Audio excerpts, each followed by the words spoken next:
अस्सलामुअलैकुम, की हाल है सारे दोस्तों का। उम्मीद करना खैरो आफियत नाल होवोगे। इंतहाई अफसोस के नाल जनाब कहना पै रहा है कि फैसलाबाद की जनाब एक फैमिली सी कि जिहड़ी जनाब जिन्ने भी उन्होंने अफराद इस गड्डी आल्टो दे विच बैठे हैं, तुसीं देख सकते हो, वो सारे दे सारे जनाब अल्लाह नूं प्यारे हो गए हैं। तो ऐसी जनाब सवारी का इंतखाब ना करो।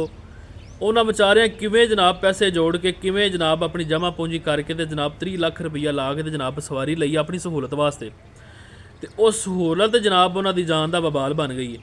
तो मेरी जनाब हत्थ जोड़ के जनाब इस कंपनी अगे रिक्वेस्ट है, या इनू बनाना बंद कर छो, तो या इनू जनाब कोई ऐसा मटीरियल लाओ कि इनू कोई माड़ी जी कोई शै वजे तो कम से कम अपनी जगह तो स्टेबल तो रहे। ये घ्यो वाला पीपा चंगा, जिन्होंने कोई 2 ठुड्डे भी मारीए तो जनाब वो अगा तो हो जाता, लेकिन चिब नहीं वो पैंदा।